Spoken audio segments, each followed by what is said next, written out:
오늘은 하나님 때문에 모든 순간을 기대하라. 하나님 때문에 모든 순간을 기대하라라는 제목으로 하나님의 말씀을 살펴보겠습니다. 에스더서의 뚜렷한 특징 중에 하나가 하나님에 대한 언급이 전혀 없다라는 것이었습니다. 대신에 우연의 일치가 많이 나온다라는 것입니다. 대표적인 것이 오늘 말씀입니다. 1절과 2절을 보면 이렇게 되어 있습니다. 그날 밤에 왕이 잠이 오지 아니하므로 명령하여 역대 일기를 가져다가 자기 앞에서 읽히더니 그 속에 기록하기를 문을 지키던 왕의 두 넷이 빅다나와 데레스가 아수에로 왕을 암살하려는 음모를 모르드게가 고발하였다 하였는지라. 에스더가 금식 기도한 후에 왕과 하만에게 잔치를 벌인 그날 밤입니다. 그날 밤에 엄청난 기적이 일어난 게 아니에요. 세 가지 우연한 사건이 일어납니다. 우연히 왕이 밤에 잠이 오지 않았습니다. 또 우연히 역대 일기를 가져다가 읽게 했습니다. 또 우연히 아헤수에로 왕 자신의 암살 음모 부분을 읽게 되었습니다.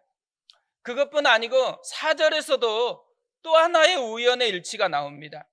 왕이 이르되 누가 뜰에 있느냐 하매 마침 하만이 자기가 세운 나무에 모르드게 달기를 왕께 구하고자 하여 왕궁 바깥 뜰에 이른지라.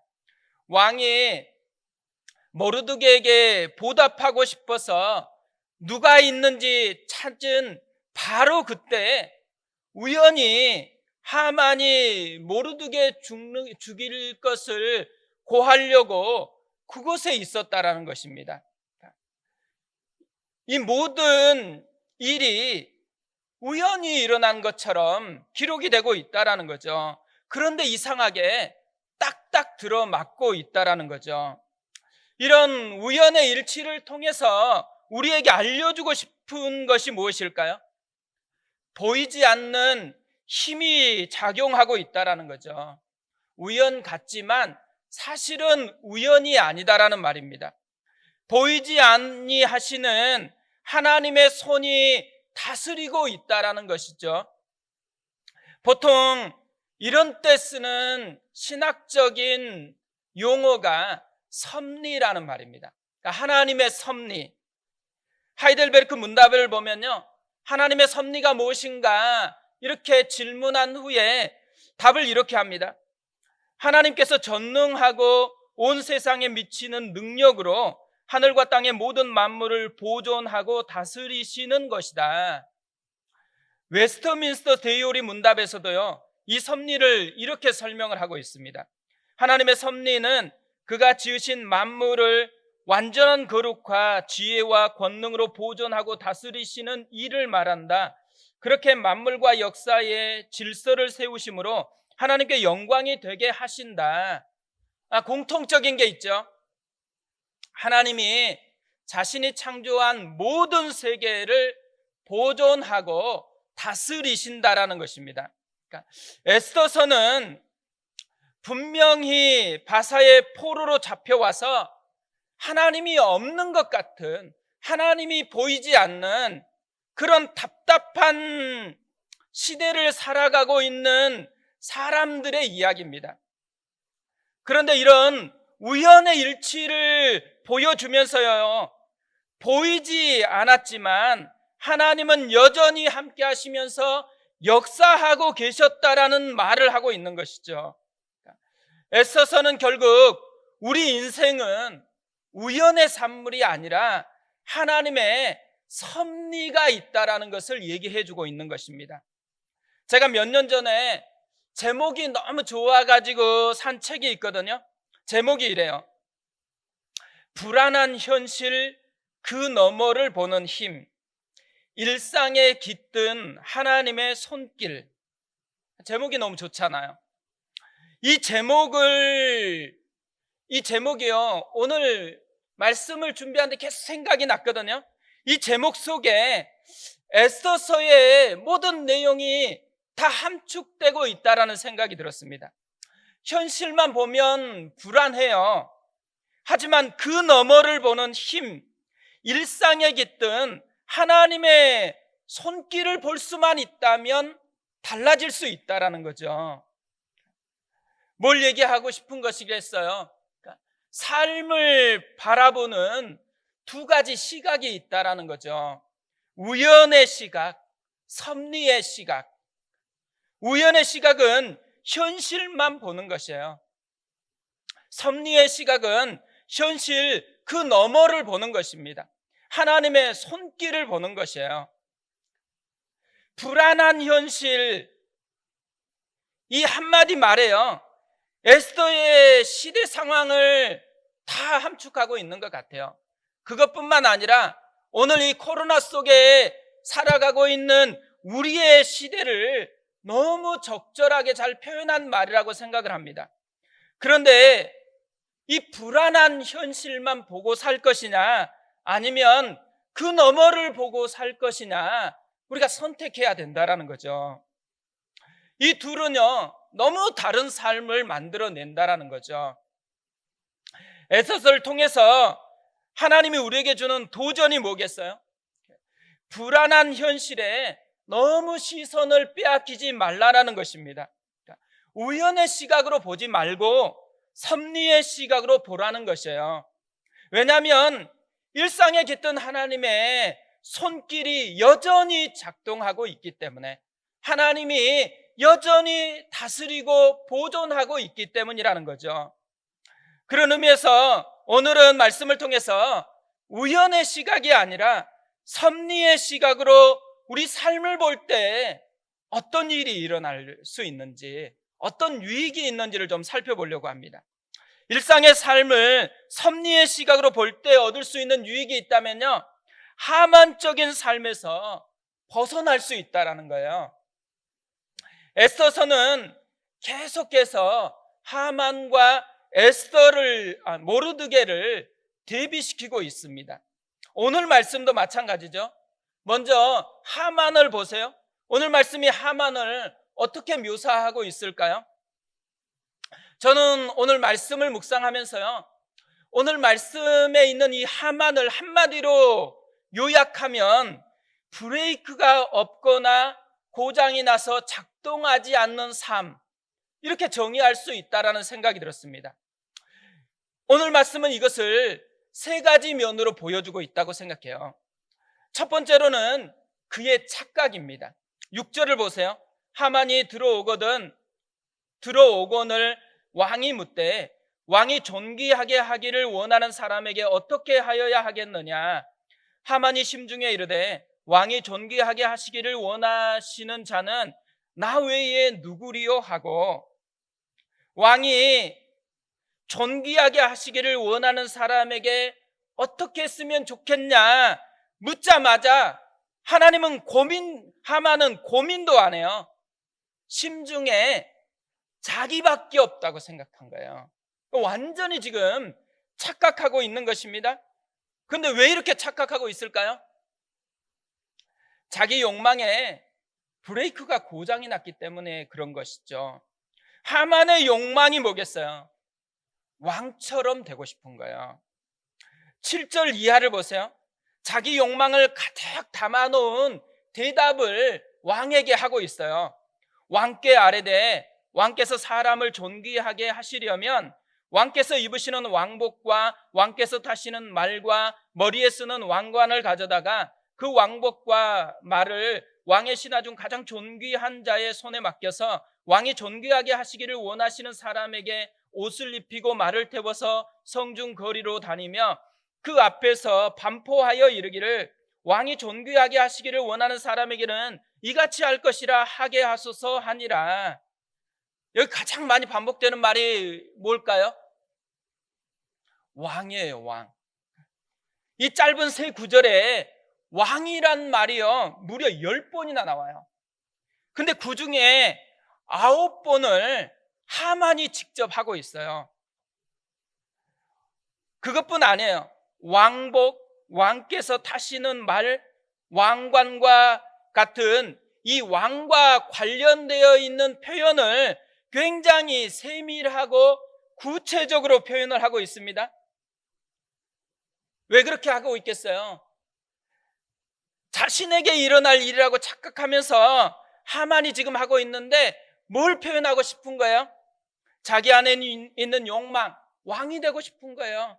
왕처럼 살고 싶은 이 욕망이 하나하나에 다 배어 나오고 있다라는 거죠. 그러니까 이인자로서는 이제 많이 누렸고 그 이상을 꿈꾸고 있다. 이인자로서는 나는 만족할 수 없는 사람이다라는 것을 보여주고 있는 거예요. 왜 그래요?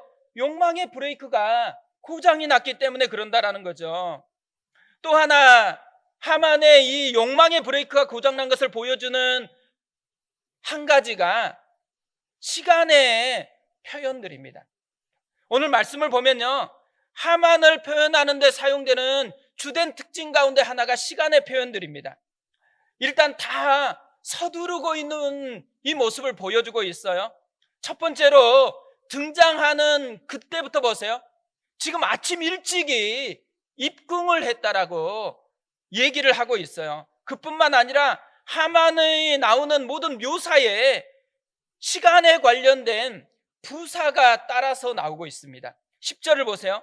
이에 왕이 하만에게 이르되 너는 내 말대로 속히 왕복과 말을 가져다가 되골 문에 앉은 유다 사람 모르드게에게 행하되 물은 네가 말한 것에서 조금도 빠짐이 없이 하라.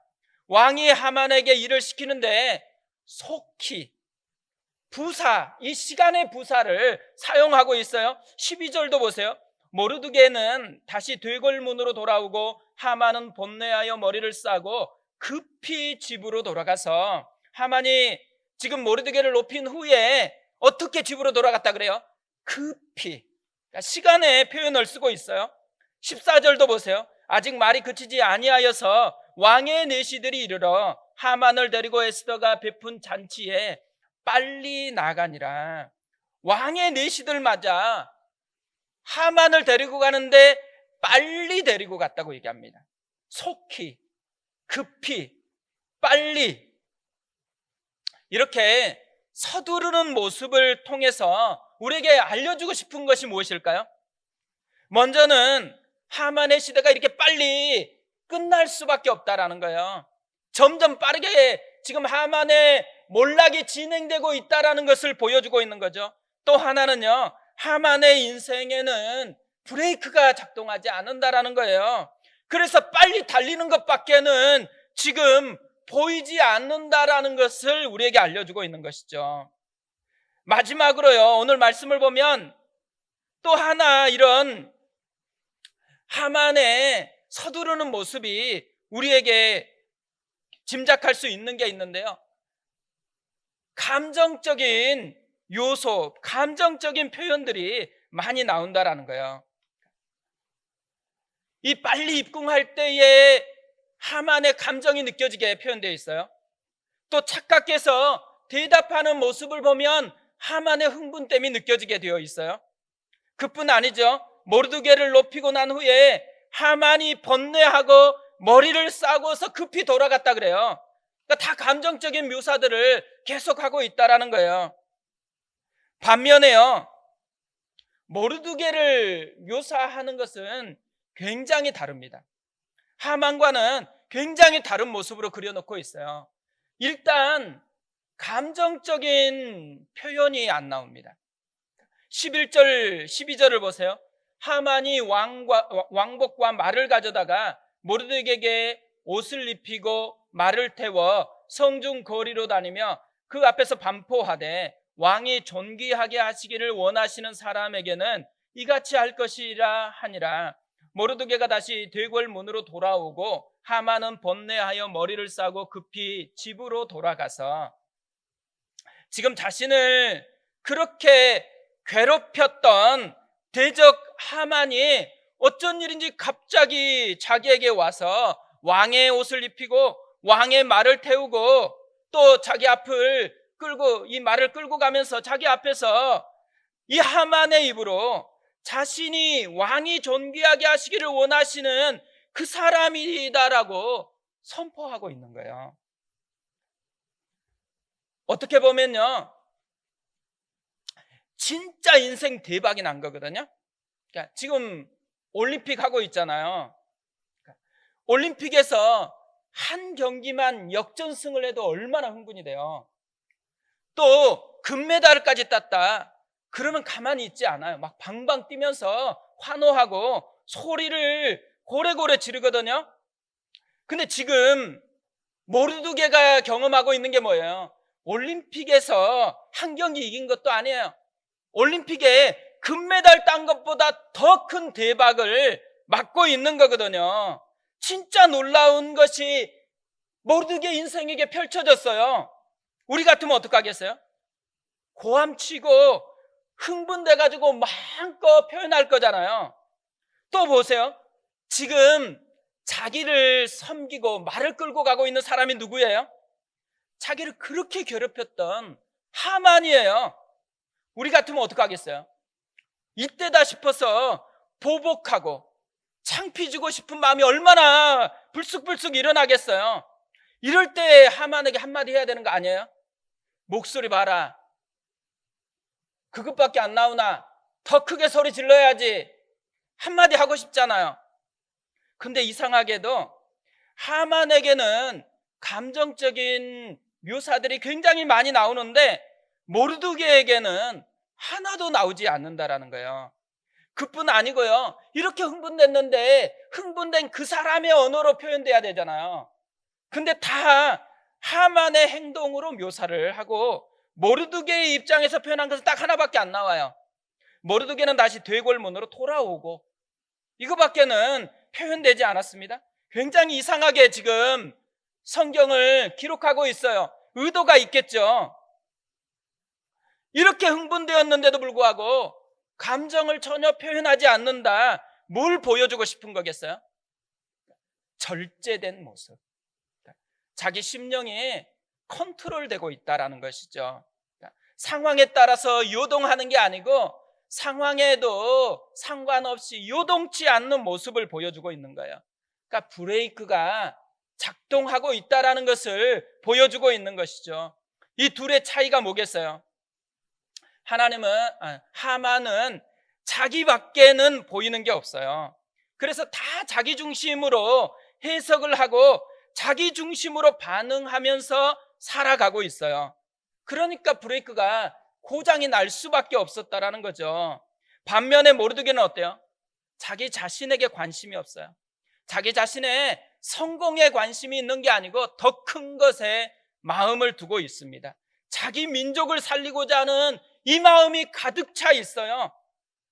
그래서 자기 상황이 반짝 피는 것 같은데도 요동하지 않고 상황을 다스리시는 하나님 앞에 더 머무르려고 대문 앞으로 돌아갔다라고 이야기를 하고 있어요. 우리는 어떤 모습일까요? 하만의 모습일까요? 아니면 모르드게의 모습일까요?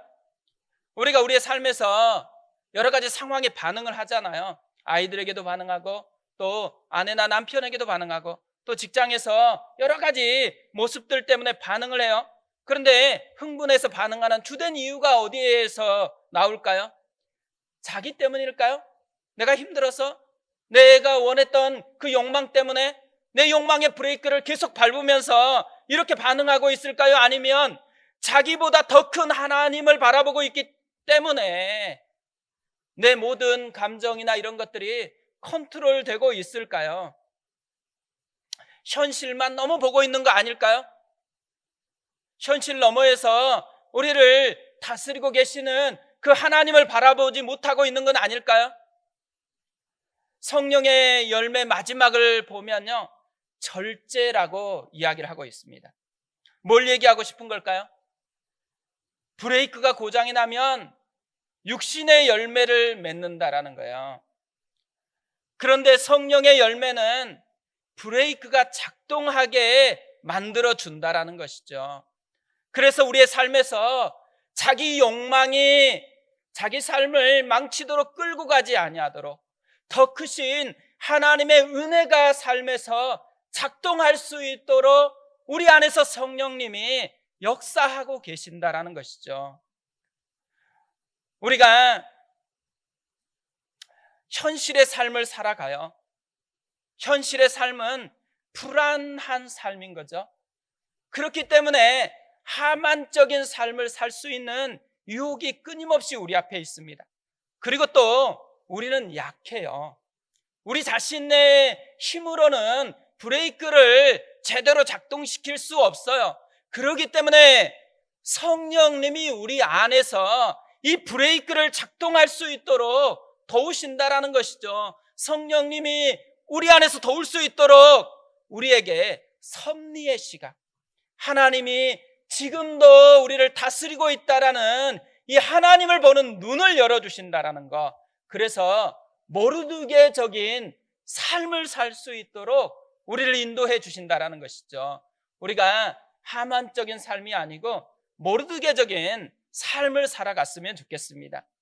또 두 번째로요, 일상의 삶을 섭리의 시각으로 볼 때 얻을 수 있는 유익이 있다면 삶의 모든 순간을 기대하게 된다라는 것입니다. 14절 말씀을 보세요. 이 14절 말씀이 6장의 마지막 장면이거든요. 아직 말이 그치지 아니하여서 왕의 내시들이 이르러 하만을 데리고 에스더가 베푼 잔치에 빨리 나아가니라. 사실 이 6장 말씀은요, 5장과 7장 사이에 있어요. 굉장히 어려운 거죠. 이 5장과 7장 무슨 내용이 나오냐? 5장에서는 에스더가 베푼 첫 번째 잔치가 나오고요, 7장에서는 에스더가 베푸는 두 번째 잔치가 나오는데 이 사이에 6장에 오늘 말씀이 들어있다라는 거예요. 오늘 말씀이 어떤 마음을 우리에게 심어줄까요? 새로운 기대감이죠. 하나님의 손길이 만들 새로운 역사를 기대하는 마음을 우리에게 일으키잖아요. 우연의 시각이 아니라 이 섭리의 시각으로 삶을 바라보는 순간 우리에게도 이런 기대감을 가지고 삶을 볼 수 있는 여유가 생긴다라는 거예요. 섭리의 시각이 왜 우리에게 기대감을 일으키는 것일까요? 현재를 새롭게 해석할 수 있는 힘을 주기 때문에 그런 것이죠. 현실 그 이상의 것이 있다라는 것이 우리에게 새로운 눈을 만들어 준다라는 것입니다. 섭리의 시각은요, 현재의 삶을 새로운 시각으로 바라볼 수 있게 만들어 준다라는 거죠. 창세기 50장 20절에 이렇게 되어 있습니다. 당신들은 나를 헤아려 하였으나 하나님은 그것을 선으로 바꾸사 오늘과 같이 많은 백성의 생명을 구원하게 하시려 하셨나니, 요셉의 말이거든요. 자신을 팔았던 형들에게 한 말입니다. 요셉이 이집트로 팔려왔을 때까지만 해도요, 현실밖에는 안 보였죠. 얼마나 힘들었겠어요. 너무너무 괴로웠을 거예요. 그런데 요셉에게 하나님의 시각이 보여지기 시작했어요. 그러니까 섭리의 시각으로 자신의 삶을 바라보는 그 은혜가 작동되기 시작한 거예요. 그러다 보니까 뭘 깨달았어요? 형들이 자기를 보낸 건 맞지만 이럴 수밖에 없었던 하나님의 더 큰 그림이 있었다라는 거예요. 하나님의 더 큰 꿈이 있었다라는 것을 깨닫게 되었다라는 거죠. 그때부터 치유가 일어난 거예요. 요셉에게 그렇게 힘들었는데, 그렇게 미웠는데 또 어떻게 하나님의 백성인데 이렇게 버림받을 수 있을지, 하나님에게 마저 상처가 있었는데 이게 싹 풀렸다라는 것이죠. 섭리의 시각은요, 고통스러운 현실마저 감사할 수 있는 능력을 우리에게 공급해 준다라는 것이죠. 제가 오늘 말씀을 묵상하다가요, 진짜 감동스러운 부분을 깨달았습니다. 우연의 일치에 사용되는 도구들 때문에요. 하나님께서 지금 우연의 일치로 사용하는 도구들이 어떤 것들이에요? 기적의 현장이 아니에요. 엄청난 대단한 것들이 아니에요. 다 일상의 재료들입니다. 첫 번째, 우연의 일치 도구가 뭐예요? 밤에 잠이 오지 않는 것. 불면증 가지신 분들 기대해야 돼요. 밤에 잠을 자는 것, 우리가 매일매일 반복하고 있는 일상이에요. 또 하나, 잠이 안 오니까 뭐예요? 역대 일기를 가져다 읽는다라는 거. 우리도 잠이 안 오면 성경책 읽기도 하잖아요. 또 잠 빨리 오려고 역대기 이렇게 막 읽고 그런 일이 있잖아요. 또 하나, 우연한 만남이에요. 사람을 찾았는데 하만이 그때 그 자리에 있었다라는 거죠. 다 바사 시대를 사는 유대인들, 정말 힘겨운 포로 생활을 하고 있는 이들이 매일매일 일상에서 경험하고 있는 일들이에요. 또 영적 바사 시대를 살아가고 있는 우리가 매일매일 일상에서 경험하고 있는 아주 사소한 것들입니다. 그런데 그 속에 보이지 않으시는 하나님의 손길이 깃들어 있다는 것. 하나님의 손이 우리의 아주 사소한 일상 속에서 작동하고 있다는 것이죠. 이걸 보여주고 있다는 거예요. 너무너무 감동스럽지 않으세요? 기적은 없지만 기적보다 더 중요한 것이 있다는 거죠. 아주 사소한 우리의 살아가는 일상 속에서 하나님은 계속해서 동행하고 있고 계속해서 우리를 돕고 있고 계속해서 우리를 다스리고 있다는 것입니다. 우리가 밥하고 청소할 때 하찮은 일 같잖아요. 근데 혼자 하는 게 아니라는 거예요. 하나님이 그때에 함께하고 있다는 것이죠. 미래를 위해서 지금 집에서 막 힘들게 공부하고 있을 때, 또 취업을 위해서 여기저기 애쓰면서 원서를 내고 애쓰고 있고 또 너무너무 잘 안 돼서 좌절하는 마음이 들고 있는 이 반복되는 삶, 덩그러니 혼자 감당하고 있는 것 같은데 사실은 그때 하나님이 함께하고 있다는 거예요. 하나님이 우리의 일상 속에서 동행하시면서 예비해 놓은 놀라운 계획이 있다는 거, 이걸 우리에게 보여주는 거죠. 직장에서도 마찬가지잖아요. 코로나 때문에 또 사업하실 때 얼마나 힘들어요. 사람을 기다리는 것, 이게 얼마나 마음을 답답하게 하고 힘겹게 해주는 일이에요. 그런데요, 정말 그곳에서 하나님이 다스리고 있다는 것, 하나님이 함께하고 있다는 것, 이것을 에스더서를 통해서 우리에게 하나님이 계속해서 속삭이고 있다는 것이죠. 지난주에 우리는 특별 새벽 예배를 드렸습니다. 특별 새벽 예배 속에서 기도하다가요, 전 굉장히 깊은 감동을 받은 게 있었습니다. 특별히 두 가지가 너무너무 감동스러웠어요. 하나는 교회를 위해서 기도하는데 우리 교회를 세워가시는 하나님의 손길이 느껴지는 것입니다. 우리 교회가 지금까지 세워지게 되었던 하나하나가 다시 생각나면서요, 우연 같지만, 여기까지 오는 게 우연 같았지만 사실은 하나님의 하나하나 세우시는 손길이었다라는 것이 다시 깨닫게 되어지는 거예요. 분립개척 교회였잖아요. 사람을 자꾸 많이 만나서 데려가라고 목사님도 그러셨고 다 그랬거든요. 그런데 제 마음속에 진짜 하나님이 세우시는 교회에 대한 말씀을 주셨기 때문에 그 말씀에 순종해 보고 싶어서 컨택하지 않고 하나님이 인도하실 것이라는 그것을 바라보기로 결정을 했거든요. 결정할 때까지 되게 멋있고 좋았어요. 근데 막상 되니까 너무 힘들었어요. 안 오는 거예요. 이분은 오시겠지 생각했는데 안 오더라고요. 그런데요, 괴롭고 힘들었죠. 그런데 놀라운 것은 그 속에서 여전히 하나님께서 한 사람 한 사람 마음을 만지고 하나님이 이끌어서 교회가 되도록 그렇게 만드시더라고요. 어떤 분은 주일날 엘리베이터를 탔거든요. 엘리베이터에 딱 두 분 탔어요. 그분과 따님. 오랜만에 그냥 인사했어요. 왜냐하면 또 분립개척을 하니까 부담을 줄까 봐서 인사만 하고 1층에서부터 이렇게 쭉 7층까지 멀뚱멀뚱 이렇게 보고 왔거든요. 그런데 되게 신기한 일이죠. 인사하고 갔는데 예배당에 앉았는데 계속해서 하나님께서 분리개척 교회에 참여하라는 마음을 주신 거예요. 사실 참여할 마음 1%도 없었는데. 그런데 계속 하나님이 마음을 만지시니까 하나님의 손길에 결단을 한 것이죠.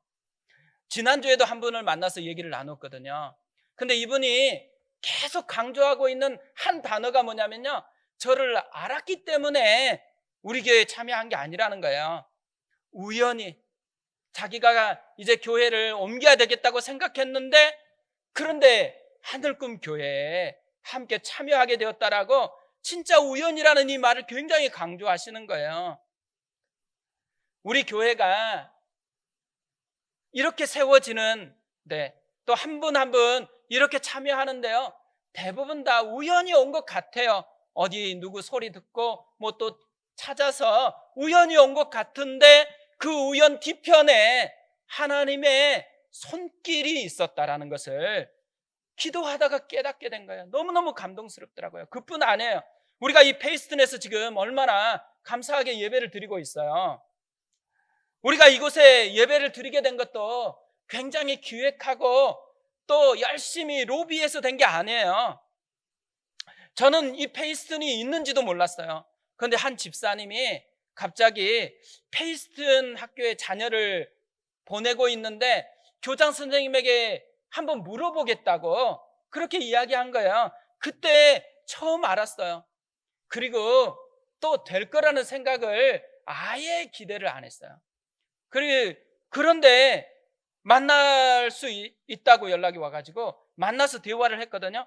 근데 만나서 막 장구하게 여러 가지 설명한 거 아니에요. 만나서 조금 대화하는데 교장 선생님이 이 페이스튼을 시작하게 된 동기가 선교사님 자녀들을 돕다가 이렇게까지 성장했다 그러더라고요.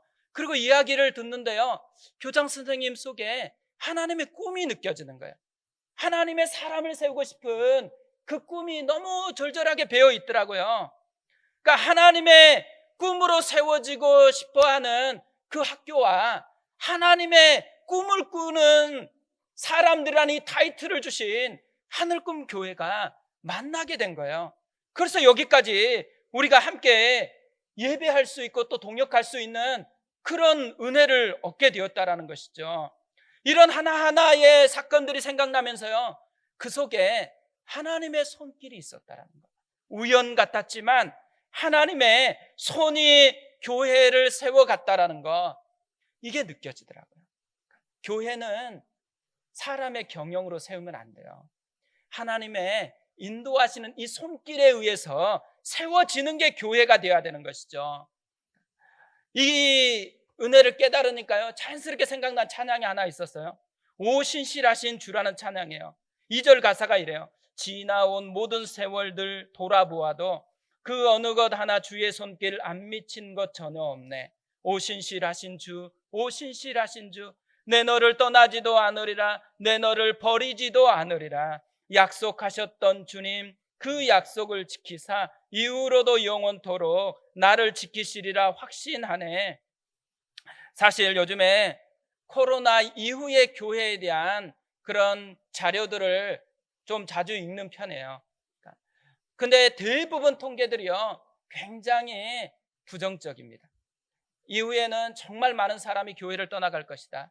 그리고 30대, 20대, 또 10대 정말 이제 교회에서 보기 힘들 것이다. 이런 통계들이 계속해서 보여지고 있어요. 그럴 때마다 진짜 마음이 힘들더라고요. 그런데 제가 이 하나님의 섭리를 다시 깨닫게 되어지니까요, 이게 새롭게 보이기 시작하는 것입니다. 분명히 환경 보면 힘들 것 같아요. 그렇지만 여기까지 온 것도 우리 힘으로 한 것 아니에요. 상황이 좋아서 된 거 아니에요. 하나님의 손길이 역사해서 여기까지 온 것이잖아요. 그러니까 우리가 해야 될 게 뭐겠어요? 상황을 보지 않고, 상황이 어쨌든지 주눅들지 않고 하나님의 다스리는 손을 보고서 기대감을 다시 갖는 거예요. 그것으로 하나님 앞에 나아가야 된다는 거죠. 두 번째 감동받은 것이 있다면요, 하나님의 사랑 때문입니다. 기도하는데 나 같은 죄인을 위해서 예수님이 하늘 영광을 버리고 이 땅에 오셨고, 십자가에 나 같은 죄인을 위해서 나의 더러운 죄를 사하려고 달리셨고, 부활하셨고 승천하셨고, 지금도 나의 이름을 부르면서 하늘 보좌에서 중보하고 있다라는 이 사실이 깨달아지는 거예요. 너무너무 감격스럽더라고요. 하나님의 시각으로 보니까, 하나님이 섭리하는 이 시각으로 보니까요, 인생에 있어서 가장 큰 기적은 예수님이더라고요.